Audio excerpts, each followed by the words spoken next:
皆さんこんにちは。限界一人暮らしの車遊びがした男よくです。突然ですが皆さん、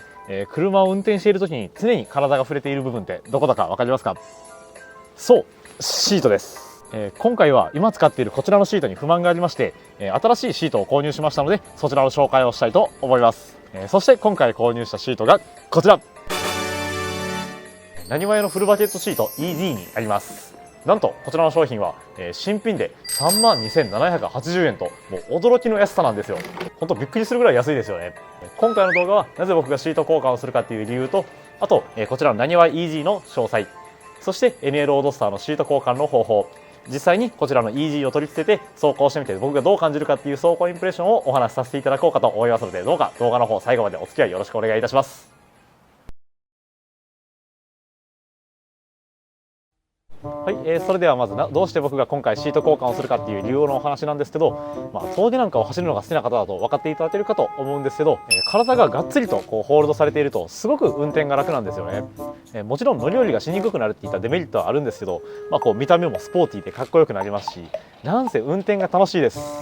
フルバケットシートっていうのは、こういったスポーティーな車に乗っている方には非常にお勧めできるアイテムかと思います。そして私のロードスターに今現在取り付けているこちらのフルバケットシートは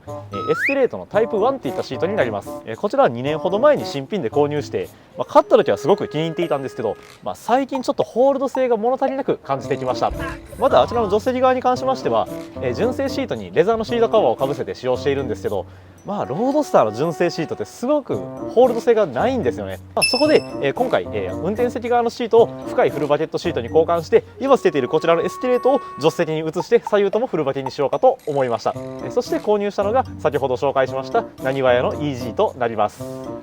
そしてこちらの今回購入したなにわ屋の EZ の詳細についてなんですけど、こちらのショルダーサポートの部分がすごくコンパクトに作られておりまして、軽自動車であったり、あとロードスターのようなオープンツーシーターの車、そういった車内空間がすごくタイトな車でも取り付けできるように設計されたシートとなります。こんな感じですね。ちなみにカラーは今回僕が購入したブラックと、あとレッド、ブルーと3種類ありまして、素材は FRP 製となっております。そして付属品としましてはなにわ屋さんのステッカーと、あとシートレールに取り付ける用のボルトが4本付属しております。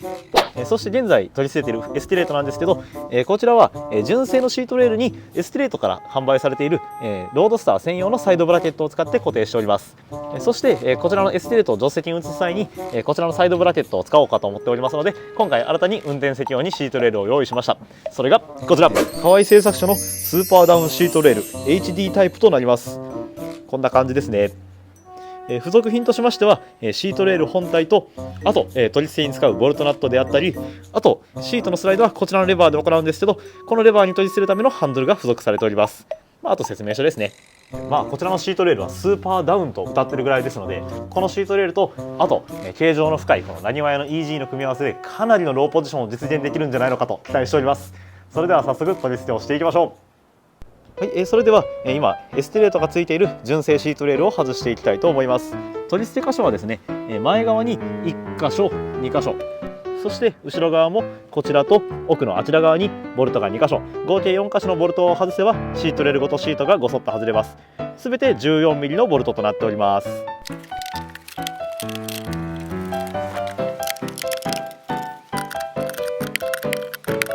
ネジがすべて緩められましたら、あとはシートを上に持ち上げるだけです。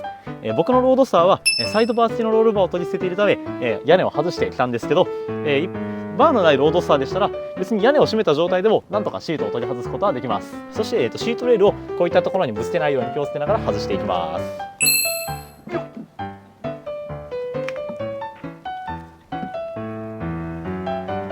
よし。はい、ちなみに今外したエステレートと今回取り付けるなにわ屋の EZ を比較しますとこういった感じです。この膝のあたりのサポートの厚さが全然違うんですよね。エステレートは結構こう丸いデザインになっているのに対してなにわ屋の EZ はこうカクカクっとなった感じで、本当にこの辺お尻のあたりもすごく深い作りになっているのが見てわかるかと思います。正面から比較しますとこういった感じです。はい、それではまず一番最初に新しいシートレールのこちらのリクライニングのレバーのところに付属のハンドルを固定していきます。回して固定するだけですね。はい、そして、シートレールに、レールに付属のボルトを使ってこちらのシートを固定していきます。その際に、前4段後ろ3段と高さの調整もできますので、好みの位置で取り付けていきたいと思います。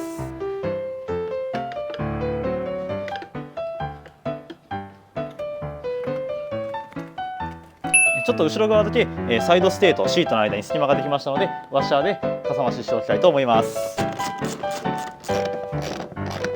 はい、一旦こんな感じで、前側は4段あるうちの下から3段目、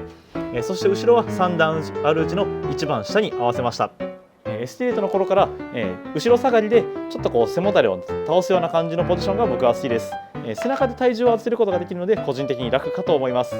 実際この辺りは車体に取り付けてみて微調整をする箇所になりますので、一旦この状態で車体に取り付けていきたいと思います。ちなみに NA ロードスターにフルバケットシートを取り付ける際の注意点が一つだけあります。 NA6 のロードスターですとこういった感じの車体側にシートベルトのキャッチがついているんですけど、 NA8 の場合ですと純正だとシリーズ1はシートレールに、シリーズ2ですとシート本体にシートベルトのキャッチがついております。ですのでシート交換をしてしまいますとシートベルトを止めることができなくなります。ですので、NA6 純正のシートベルトのキャッチを用意するか、僕の場合ですと RS リミテッドっていう純正でレカロシートがついたグレードのものを使ってるんですけど、どちらかを用意する必要があります。でないとシートベルトを止めることができません。そして、取り付けに関しましては、こちらの部分のカーペットを切りますと、NA8 でも、こちらを取り付けるためのネジ山がありますので、そこにネジ山を固定するっていった感じです。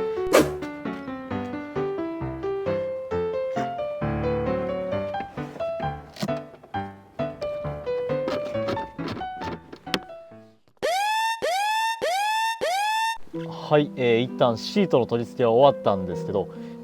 僕身長165センチなんですけど、一番前まで、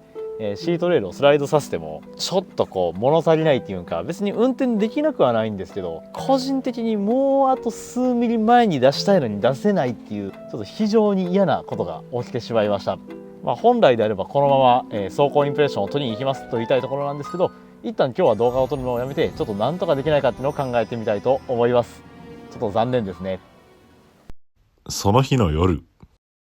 はい、ではあれからいろいろと考えたんですけど、シートレール自体を改造して、元よりも前に出るように加工していきたいと思います。はい、そしてどういった感じに加工していくかっていうお話なんですけど、まずレール自体にこんな感じでこう穴がいくつか開いておりまして、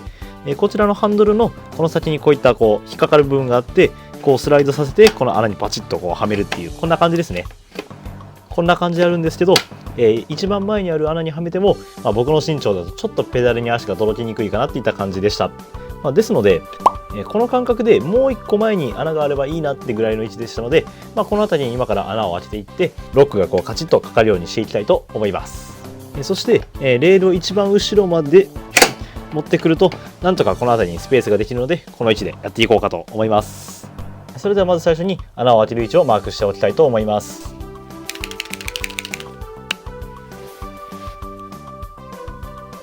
こんなもんかな。それではまず穴を開ける先端にポンチマークを打っていきます。ガレージにポンチを忘れてきたのでちょっと別のもので代用します。そしたら次にインパクトドリルで穴を開けていきます。夜なんで静かにやります。貫通しました。現物合わせで棒やすりを使って穴を広げながらちゃんとロックがかかるように調整していきます。これ結構時間かかりそうです。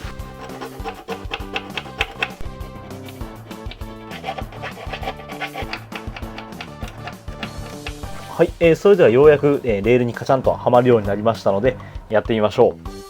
う。これで、シートレールを前にスライドさせていきますとパチンとこうしっかりとはまるようになりました。ちなみに既存の穴にはめようとしますとこんな感じです。これではまった時の、このレバーのこのレールとレバーの隙間を、スケールで測ったら、どちらも均等になっておりましたので、ちゃんとこちらのロックがこうパチンとかかっているということになります。よし、加工大成功です。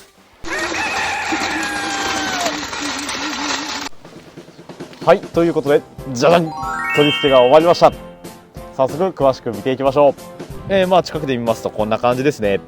新たに追加した穴のところまでシートをスライドさせても、どこにも干渉することなく無事取り付けができました。そして、この部分を使って、細かく、自分の体型に合わせて、場所を調整したんですけど、前側は下から3段目で、後ろ側は一番下のところで、気持ち斜めになるような感じでセッティングしました。またこの部分でも、シートを前後にスライドさせて微調整ができるんですけど、一番前に合わせました。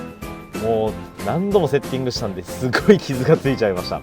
そして以前別の動画で取り付けを行った、OMP の4点ハーネスも、無事取り付けができました。こんな感じですね。ちなみに余談なんですけど、フルバケに変えるとシートベルトが取りにくいっていった意見があるかと思うんですけど、ロードスターの場合純正でこの部分にこういった穴が開いておりまして、ここにこうパチッとはめることができます。ですのでシートベルトを取るのもすごく簡単にできるんじゃないのかなと思います。意外と知らない人が多いんじゃないのかなと思います。はい、そして、もともと運転席に取り付けていたエスキレートは無事助手席側にすることができました。こんな感じです。いやー、左右フルバケめちゃくちゃかっこいいですね。そして助手席側も運転席と同様でシートベルトのキャッチを交換しました。こちらも、RS リミテッドの純正のものとなります。ちなみにこれラス1の在庫だったみたいですので、もしかしたらもう手に入らないかもしれないですね。ただ、NA6 のシートベルトのキャッチはまだまだ手に入りますので、今後シートを変えられる方は NA6 のものになるかと思います。それでは無事僕の体型に合わせて取り付けも終わりましたので、早速走行インプレッションに入っていきたいと思います。いやー、めちゃくちゃ楽しみですね。はい、乗り降りに関してはですね、ちょっとやりにくくなったかなとは思ったんですけど、クイックリリースをつけたり、こう、カチャンとこう、跳ね上げ式のやつをつけたりってするのが必要なほどではないですね。このあたりは人によって違ってきたりとか、あとハンドルの大きさであったりで変わってくるかと思います。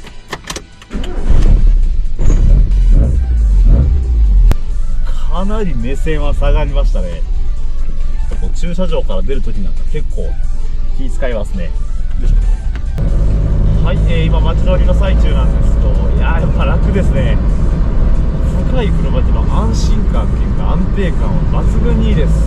体がすごく安定しております。やっぱりシートレールを加工して一つ前に持ってきたのは正解だったかと思います。すごく運転がしやすいですね。これ多分その既存の穴の一番前だと、ちょっとこうクラッチを踏むときにこう足が張りすぎるっていうんか、こう踏み込んだ時にちょっと曲がるぐらいの方が僕は好きですので、まあいいぐらいのセッティングになりました。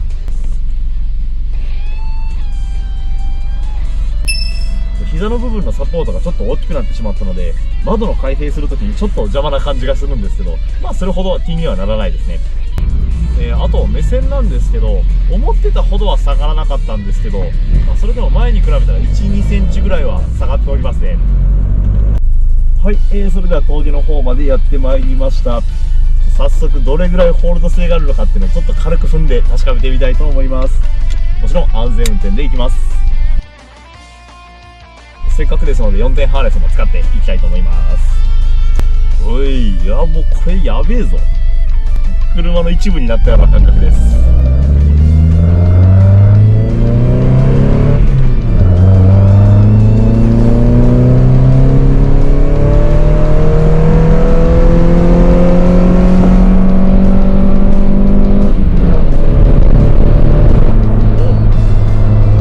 体が全くブレーキ。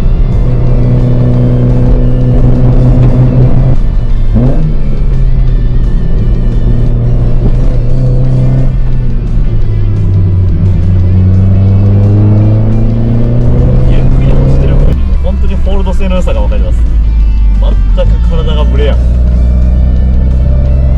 無理にこう体勢を保とうとして力を入れるようなことがなくて、本当にこういいですね。普通にエスキレートの頃はこれほどの安定感はなかったんで、もう感動するばかりです。はい、それでは本日の動画はいかがだったでしょうか。32,780 円と驚きの安さで購入したフルバケットシートなんですけど、もう本当に良かったですね。すごくホールド性の高さにびっくりしました。今まで捨てていたエスキレートに比べたら3分の1程度の値段なんですけど、問題なく使えることが分かりました。ただ細かい部分を見ていくと作りなんかがちょっとやっぱりそれなりの値段なりの作りだったりはします。またロードスターの場合フルバケットシートを取り捨てる際に結構こう内装との干渉問題なんかがあったりするんですけど、全然もうどこにも干渉せず問題なく取り捨てることができました。そして今回こちらのなにわ屋のフルバケットシート EG を取り捨てるたびに河合製作所の NA ロードスター用のシートレールを使ったんですけど、目いっぱいシートを前にスライドさせてもペダルが届きにくいっていった問題がありました。僕自身が身長165センチと決して高い方ではないんですけど、実際僕よりも背の低い方だって見えるかと思いますし、女性の方なんかですと、本当に届きにくいんじゃないのかなと思います。そういった際も、あくまで作業は自己責任で行っていただきたいんですけど、シートレールに穴を追加してスライド量を増やすということを行えば問題なく使用できるかと思います。ノリノリの不便さなんかも関係ないぐらい走りが楽しくなりますし、バケットシートに乗ったことがない方ですと、いや絶対嘘やろって思われたりもするんですけど、案外長距離楽なんですよね。見た目もすごくかっこよくなりますので、フルバケットシートは非常におすすめです。よかったら参考にしてみてください。